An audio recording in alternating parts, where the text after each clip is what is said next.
I'll wait for the cue. Okay. Okay, well, welcome.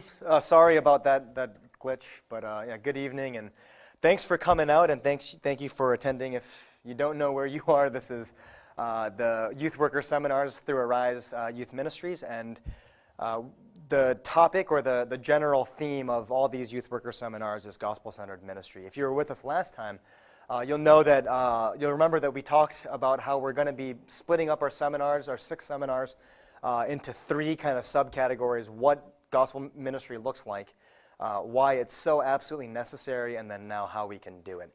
If you were with us last time, we looked at kind of 5 distinguishing marks, 5 distinguishing characteristics, what a gospel ministry looks like, and some of the problems that result if any one of those marks is off the mark, right? If any one of the spokes of the wheel is off. The next 2 times that we meet, which will be October right now and in a month in November, we'll be looking at the whys, why gospel-centered ministry is so utterly important.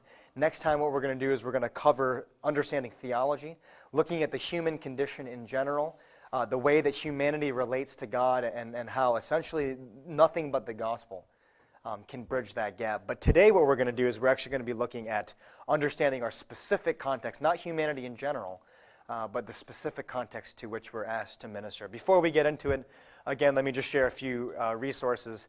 If you're into psychology, I've kind of understood that you need to understand psychology if you're going to understand people and understanding how to do ministry well. Actually, Ernest Becker, who's actually not a Christian, but one of the best guys that I've read out there, wrote a book called The Denial of Death, and you'll hear me quoting him a few times. Again, I told you guys about him last time, Chalmers. Again, he did a great job, I think, in understanding how to apply the gospel to, I think, psychological and also spiritual needs of people, and that was very, very good. My brother, who's a assistant pastor at Redeemer Church right now, gave a similar talk, and about 30% of the material is adapted from his stuff. And then in terms of contextualization, understanding culture and learning how to translate into it, nothing's been more seminal for my thought than a lot of the stuff Keller did in his newsletters, and then my experience in ministry. So with that said, what we're going to look at tonight is why gospel-centered ministry is so utterly important in our specific youth ministry context entitled Understanding Youth Ministry. So we'll look at 2 specific things, okay? We'll look at youth culture generally, what our culture looks like these days with the kids, the milieu with which these students are growing up. And then we'll look at Korean American youth culture specifically. Not just youth culture in general, but the ways that specifically our students have been raised in the culture that we come from, in the background that we have. And for both, what we'll do is we'll look at 3 things. Briefly, we'll look at the condition that our students face, the symptoms, what it looks like on the surface, and finally, we'll give some pointers for cure. And then finally, we'll wrap up with a few thoughts on ministry in general. So first, let's get right into it. Understanding youth culture. Here's the condition. Probably every single culture that has gone before us, right? We might be the first with which this is not the case. Every culture that has gone before us has essentially been built on 2 pillars. A meta-narrative or a greater story, and the existence of absolutes. Okay, a greater story to explain why we're here, the meaning in life, why we do what we do, why we live, and also absolutes, truth, morality, all these things. Again, perhaps our culture is the first to reject both of these whole scale. And so our students are growing up in a culture and a milieu where there's a rejection of a greater story, right? No greater meaning, nothing to explain the experiences of life, nothing to tell us why we're here, nothing to direct us in the way that we live. And essentially, most of our students are told by our culture, you got to make up your own story, right? There is no greater overarching story, so just make up your own.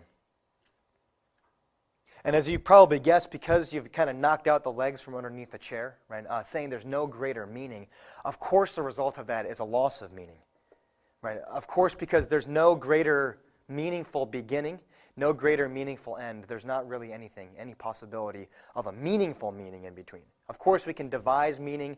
I actually don't like it when Christians say you can't live a meaningful life without God. I don't believe it's true. But there's no overarching, no greater than yourself meaning that tells you why you're here. And so our students are essentially left playing one huge game of make-believe. But not only have we rejected a greater story, we've also rejected anything that's absolute, anything we say, this is true across the board, true for everybody, truth, morality. And our culture is very, very pluralistic, right? Very, very relativistic, essentially a culture of pick and choose. And our students are told that day in and day out, the most important thing is whatever works for you, whatever feels good. And they've been given essentially godlike powers to create their own ultimate reality, to create their own meaning in life. And because we've essentially torn out the roots, right, it's not very difficult to see that we're floating in this sea of relativism. And it's not very difficult to see the next step from there is hedonism.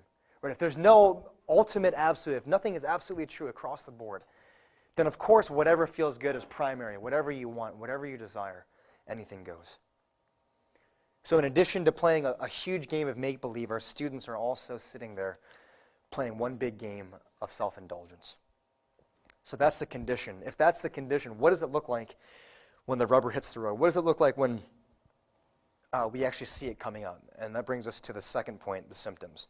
Okay, the loss of meaning, as we said before, when it surfaces, it usually surfaces as either control and anxiety or purposelessness. What do I mean by that?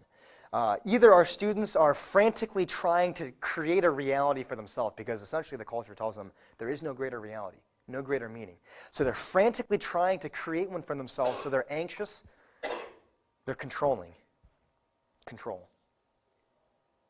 Or they've been there, they've done that, and they're jaded essentially from finding nothing worth it. Nothing, no meaning worthwhile. And so they're purposeless. Now, why is this the case? I think it's because our culture tells them that there is no meaning. But the fact of the matter is, right, the reality of humanity is that we require, we need, we long for meaning to live. We can't operate without it. I'm sure you've heard of this, but Frankl, right, Viktor Frankl, who's a Jewish survivor of the concentration camps, essentially was saying his experience in the concentration camps pointed to the fact that life was pretty meaningless, that life was absurd. Right? Life wasn't worth living. And he said there were essentially three different types of people in these concentration camps. The first people, right, were the Gestapo, right? The people who essentially sold out to their brethren, started beating up their own kind. And essentially they looked around, and Frankl comments, they look around and they see that life is absurd, life is meaningless, so what do?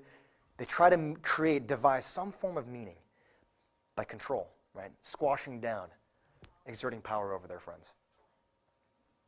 Now, there was a second group that he goes on to talk about. They didn't sell out to their countrymen, right? They didn't beat other people up, but what they ended up doing is they ended up allowing themselves to be beaten, right? They curled up into a ball and they just died. No meaning in life. No will to live. Purposeless. But Frankl goes on to say there was a third group of people, of one of which is him, who were able to survive this camp, not curl up into a ball and die, not persecute other people. But there are people who were able to survive, and he essentially says the only thing that kept them alive was that they found a meaning that was greater than themselves. And he goes on to say specifically the meaning that they found was twofold. One, that they were dearly loved, and two, that they had a purpose to live for, sacrifice. Right? Love and sacrifice.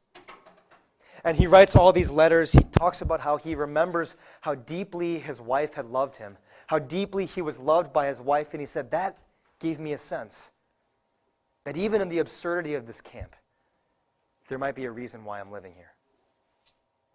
And he also said, as he doted upon how much his wife had loved him, it also drove him to a great purpose to sacrifice, not to beat people up, not to curl up into a ball and die, but essentially to give of his resources, to give his life for those in the camp.